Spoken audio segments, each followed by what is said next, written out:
माँ का आखिरी खत। रात के 12 बज चुके थे।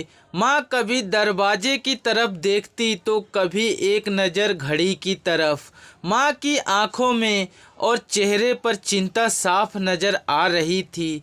थोड़ी ही देर में दरवाजे की घंटी बजी।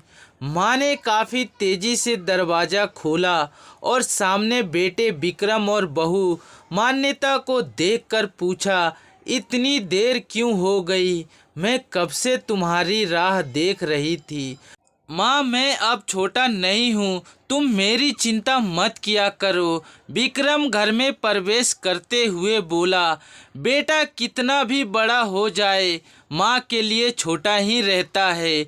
चलो छोड़ो, हाथ पैर धो लो, मैं तुम्हारे लिए खाना लगा देती हूँ। माँ ने दरवाज़ा बंद करते हुए कहा, माँ जी हम बाहर से खाना खाकर आए हैं, अब खा लीजिए, हम सोने जा रहे हैं। बहू मान्यता ने कहा, लेकिन मैंने तो तुम लोगों की पसंद की खीर बनाई है, आओ थोड़ी थोड़ी खा लो।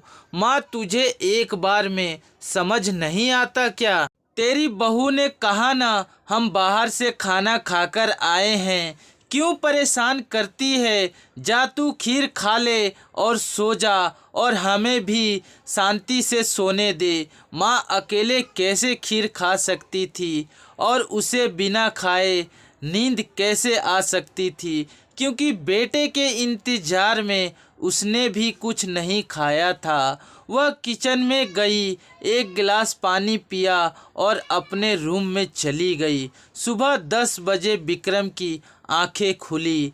बाजू में मान्यता अभी भी सो रही थी। विक्रम हॉल में आया तो लैपटॉप के पास रखी एक चिट्ठी पर उसके नज़र पड़ी। यह चिट्ठी किसकी हो सकती है, यह देखने के लिए उसने चिट्ठी खोलकर पढ़ना शुरू किया। मेरे लाल, तू सोच रहा होगा कि एक ही घर में रहते हुए यह चिट्ठी क्यों? मैं तुम्हें बोलकर भी यह बात बता नहीं सकती थी। हाँ, बता सकती थी अगर तू मेरी बातें सुनना चाहता तो। किसी एक्सप्रेस गाड़ी की तरह तू आता है और कुछ ही पलों में निकल जाता है। खैर वह सब जाने दो। कल तुम्हारा जन्मदिन था, इसलिए मैंने खीर बनाई थी। सोचा कम से कम आज के दिन साथ में बैठकर खाना खाएंगे। मगर मैं ये बात भूल गई थी कि मेरा बेटा बड़ा हो चुका है, तो अपने दोस्तों के साथ पार्टी करके खाना खाकर आया।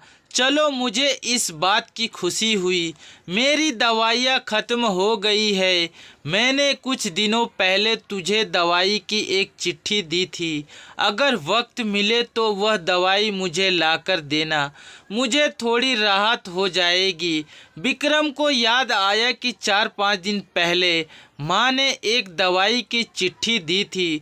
उसने अपने ऑफिस के बैग में जाकर उस चिट्ठी को तलाशा और उसे खोलकर देखा। उसमें लिखा था, मुझे ऐसी दवाई लाकर दो जिससे मैं अपने बेटे को भुला सकूं।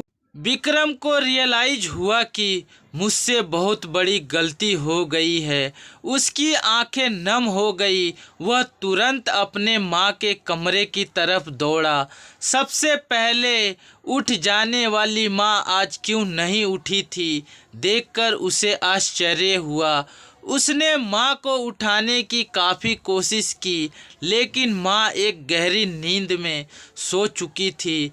विक्रम के पास फूट फूट कर रोने के अलावा और कोई चारा नहीं बचा था। दोस्तों, ये कहने की ज़रूरत नहीं है कि माँ बाप जीवन में कितने मूल्यवान हैं। उनके रहते हुए ही उनकी सेवा करो, उनसे प्यार करो। वह चले जाएंगे तो कुछ भी नहीं कर पाओगे। आशा करता हूँ यह माँ और बेटे की कहानी आपके दिल को छू जाएगी। चैनल को लाइक करो, सब्सक्राइब करो और अपने दोस्तों के साथ शेयर करो।